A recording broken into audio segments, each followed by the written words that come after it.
Fala pessoal, boa tarde, sejam bem-vindos na nossa análise de benchmark. Me chamo Alan, hoje dia 16 de novembro, uma quarta-feira. Vou colocar minha tela para a gente iniciar com a análise do Ibov. Bem pessoal, o Ibovespa segue lateral ainda, né, entre a faixa vermelha e a faixa verde. Semana passada aí, havia fechado abaixo da região dos 111.600, né, que era essa faixa verde aqui intermediária, mas ele segurou ali nos últimos dois pregões, né, antes de hoje ele caindo forte. Havia comentado que pelo gráfico de 120 minutos, né, depois dessa pernada mais forte de queda, ele tinha feito esse repique, que a ideia era voltar pelo menos para testar esse fundo, tá? É o que ele está fazendo. Então agora a gente tem que observar aí para ver o que vai acontecer, mas é o seguinte... Ibov perdendo aí essa região dos 108.500, né, que foi onde ele deixou ali aquele fundo aqui, no último fundo que a gente vê aqui no dia 11 de novembro, né, se ele perder essa região, aí o alvo passa a ser o 106, né, que é justamente esse fundo anterior, a próxima faixa verde que a gente já tem comentado aí ultimamente, tá? Então, ficar atento ali porque o Ibov com chance de voltar para testar essa região aí de 106 mil, tá ok? Então, ficar atento neste ponto. Vou traçar uma linha de tendência aqui pelo tempo gráfico menor, o gráfico de 2 horas, pegando este topo aqui do dia 4 de novembro e esse topo aqui que ele deixou no dia 16, né, que deixou hoje inclusive. Então, enquanto ele estiver abaixo dessa linha, acredito que ele vem para o próximo suporte na região dos 106 mil. Tá? Então, o Ibovespa, na minha opinião, ainda tem ali uma probabilidade maior de voltar para testar os 106 mil e aí chegando lá a gente acompanha. Só vou começar a mudar a minha ideia ali e entender que ele pode voltar para testar mais uma vez ali os topos se ele ficar acima dessa linha de tendência aí que a gente traçou, tá ok? Dólar, pessoal. Bem, vamos lá. Dólar também segue lateral, né? Na região aí dos 490, 5.500, né? E também aqui nessa região de fundo por volta de 5.080, 5.100, tá? E ele está testando aqui a região de topinhos anteriores. Vamos ver como ele reage aqui nessa região de topos anteriores. Segurando por aqui, volta para testar a faixa verde mais uma vez.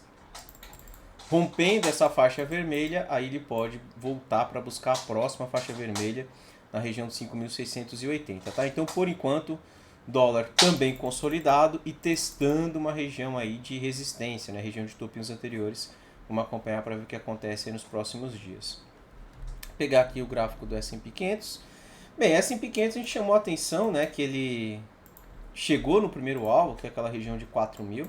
Lembrando que o 4.000 aí é justamente a região de retração de 618, tá? Então, para quem não acompanhou semana passada, se você traçar uma retração ali do topo até esse fundo aqui, ó, ele está exatamente no 618 aí de retração, né? Um nível importante aí de retração que o preço pode ter uma certa dificuldade e ele está demonstrando essa certa dificuldade. Quer dizer que ele não vai subir mais, que ele vai iniciar um movimento de queda mais forte? Não vejo dessa forma, tá? Pode acontecer de ter uma pequena realização, de ter ali um movimento de correção, mas eu entendo que a correção vem para testar, por exemplo, essa linha de tendência, né, que nós traçamos pegando o fundo dos 3.500 e esse fundo aqui do dia 7 de novembro na região dos 3.700. Segurando por aqui, virando para cima, ainda vejo com possibilidade de buscar os 4.100, tá? Vejo 4.100 por conta dessa linha de tendência aqui do canal, né? Que vem desde janeiro e ele tem respeitado. Então ali eu entendo que é um ponto importante de resistência que coincide inclusive com esse topinho aqui do meio, que é o topo de setembro, tá? Então vamos acompanhar. Acho que pode sim haver um movimento de correção aí nos próximos pregões aí do S&P 500, mas ao chegar na linha de tendência ali, né, do curto prazo, vamos ver se ele segura e manda novamente ali para testar o próximo nível de resistência nos 4.100, tá ok? Bitcoin, pessoal, vamos lá. Bem, Bitcoin a gente já havia comentado, né, pelo tempo gráfico menor, que ele fez aquele movimento de novo fundo, né, então deu essa puxada mais forte aqui, né, inclusive perdendo fundos anteriores, perdeu lá a região dos 17.500, isso tudo por conta ali do caso, né, da questão ali que aconteceu com a FTX, né, e enfim, acabou puxando o mercado cripto todo para baixo. E o Bitcoin aí sofreu também, né? Havia comentado que quando ele voltasse para a região de retração, ficar atento porque ali poderia ser um ponto de resistência e ele voltaria para testar fundo. Foi o que ele fez, ele está testando fundo agora. Mas assim, ó, repara que ele ficou um pouco mais lateral nessa região. Por enquanto não vejo muita coisa para fazer no Bitcoin. Quando que eu vou começar a ficar interessado aqui no Bitcoin, pensar talvez numa comprinha ali de curto prazo? Vamos lá. No momento eu ainda acho que tem chance do Bitcoin voltar para testar fundo, inclusive renovar fundo, tá? Então, tomar um pouco mais de cuidado ali, porque talvez entrar agora seria meio que tentar adivinhar fundo. Pode ser que dê certo, mas também tem bastante risco envolvido, né? Eu esperaria um pouco mais. Se você traçar uma linha de tendência pegando este topo e esses últimos topos que ele deixou aí, né, durante o feriado, né, que foi ontem, na terça-feira, então se você traçar uma linha entre esses topos, eu acho que dá para começar a pensar ali numa compra pelo risco se o Bitcoin fizer algo parecido com isso. Rompe essa linha de tendência e volta para testar como suporte. Voltou para testar como suporte, formou um pivôzinho, aí eu acho que vale uma tentativa com stop aqui no fundo, ou até mesmo aqui embaixo, se quiser deixar o stop um pouco mais folgado. E aí qual seria o meu alvo? A princípio seria voltar para testar novamente este topinho aqui, tá? Ou a região de 38%, né? Então este seria o meu primeiro alvo. E se ele romper, a retração de 50%, tá? Então estes seriam os alvos que eu tenho. Não vejo que ele vai muito mais que isso, tá? Eu acredito que chegando na região de 50%, ele bate cabeça e volta corrigindo novamente, pelo menos para testar mais uma vez aí essa região de fundo, essa região de suporte, tá ok? Então muito cuidado ali quando o Bitcoin estiver na região dos 50%, pode ser um ponto importante. E para quem está tentando ali pegar alguma coisa aí pelo risco, espera pelo menos ele ficar acima dessa linha dos topos anteriores, né, no curto prazo, para quem sabe ele iniciar um movimento de repique até a região dos 18.500, que é uma região de retração dessa última puxada que ele fez para baixo. Caso ele não consiga ficar acima dessa linha de tendência que eu tracei dos topos anteriores, então o Bitcoin tem chance ainda de ir lá para testar mais uma vez essa região dos 15.600 e se perder, quem sabe até dar continuidade aí no movimento de queda.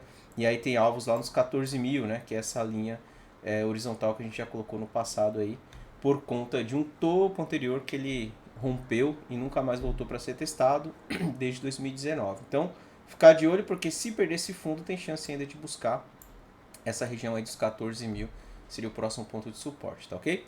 Dá uma olhada no gráfico de Ethereum.